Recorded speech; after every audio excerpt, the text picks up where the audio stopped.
For instance, he gives us the story of Abgar, who was king of Edessa, Turkey at the time of Christ. Abgar was dying of an incurable disease.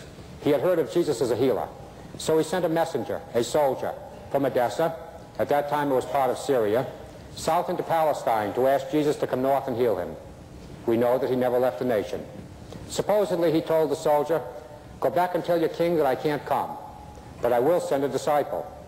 Shortly after the ascension, the Apostle Thomas is supposed to have dispatched a disciple named Addai north into Turkey, carrying under his arm a cloth with an image on it.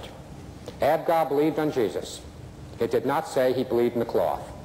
For my own conscience sake, I've got to say this. I know of absolutely no reason why this cloth should be worshipped. I know that there are people who do. I've met a few. I think that they're extremely wrong. I know of no miracles attributed to it. I know of nothing that's ever happened to anyone by handling it. I know of no healings. You will not have a cancer healed by holding a photograph of the cloth over the body. I read that in the Pulp newspaper not long ago. They were selling photographs. Some people will do anything to make a buck.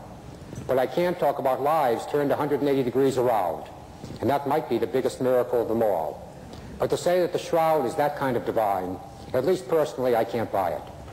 Abgar believed on Jesus. Excuse me. He was healed of his disease. He led the city to the Lord. Edessa became the first Christian city in the world. Well, it's still there. Today it's known as Urfa in south-central Turkey. The Eastern Orthodox Church calls it a holy city. They claim that they date their Christianity back to the time of Christ. There have always been monks and hermits living in caves and tombs around the place, just to be close to it. After Abgar died, his son Manu went back to the pagan gods. He proceeded to slaughter every Christian he could find. The cloth vanished. Apparently it was gone for about 200 years. Then somewhere around the year 300, there was a disastrous flood in south-central Turkey. Part of the city wall washed out. A rock fell out high above the west gate. There in a leather pouch or a bag was the cloth. Apparently somebody had bricked it into the city wall for safekeeping. It was worshipped. It was the prized relic of the entire church, to the extent that the emperor decided that it belonged to Byzantium. He sent an army to get it. It was easy. They were bigger. He welcomed the cloth to Constantinople. It hung there on the wall of a cathedral in what seems to have been a trellis-like frame until the year 1204. Now, there's really no way that we're going to ever prove this, but it does look rather good. Using X-ray fluorescence, we've been able to find every crease that anyone has ever placed in the cloth since the day it was woven, and refold it accordingly. If you follow one set of very deep-set creases, meaning that it had been folded that way for an awfully long time, 900 years, you get something like this. His head and shoulders, remarkably reminiscent of a mysterious relic that disappeared centuries ago, something that nobody in recorded history has ever seen, called the Mandelion. The face of Christ, which is supposed to have hung on the wall of a cathedral in Constantinople. We're not about to prove it, but it does look awfully good that the Shroud of Turin and the Mandelion were one and the same thing. 1204 was the year of the Fourth Crusade. That was the year that the Crusaders breached the walls of Constantinople and sacked the city, stripping it. Ian found a letter written by a French crusader, writing home, "I have seen the Sidwan, the burial cloth of our Lord." Not much of a peg. Another letter. The Sidwan has disappeared, and neither Frenchman nor Greek knows its whereabouts. And that's all. But they put together a case that will hold water in virtually any court of law in the world. One of the armies sacking Constantinople were the Knights Templar, dealers in religious relics, unbelievably secretive. They wouldn't give you the time of day if they had any choice in the matter. Immensely wealthy. Without question, the wealthiest people in the world. They had built castles all over Europe and the Middle East just to house their money. Ultimately, this is what destroyed them. They were also perfectly capable of stealing anything they wanted if they wanted it badly enough. And it's perfectly easy to imagine a crusader finding the cloth hanging on the wall, literally ripping it off, shoved under a leather jerkin. It's on its way to France. Circumstantial. But around the year 1300, the Templars were in awfully big trouble. That money of theirs was driving the King of France right out of his mind. They had more than him. And somewhere there's an unwritten law that no one should have more money than the king. All he needed was half an excuse to get it. He got that excuse when the rumor went around France that the Templars were idolatrous. They were worshiping a face, the face of a bearded man on a cloth.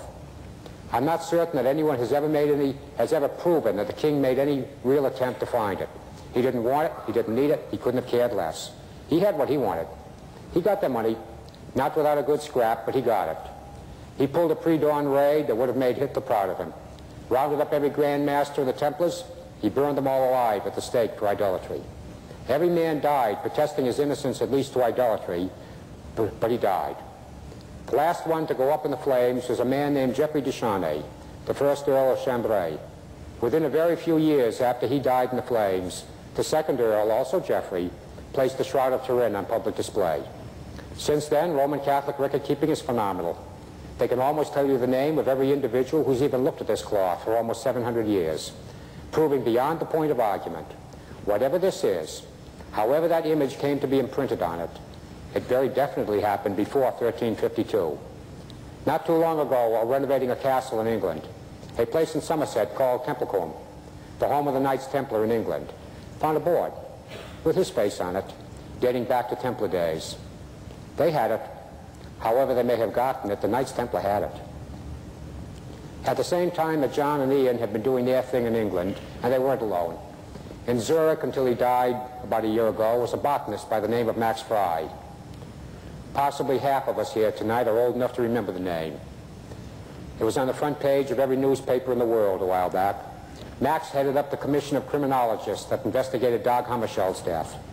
That's what he was, a criminologist, working for the police departments all over Europe, special consultant to the UN, the kind of a man that would take a dust sampling off of your clothes, tell you where you went, what you did, and the other person's first name. He was positively dangerous. He saw a highly enhanced photograph of the cloth. He saw what he thought was pollen caught in the weave, and that was Max's field. Pollen, you probably know, is just as identifiable as your fingerprint. There are no two types of plants producing a pollen that's even slightly similar.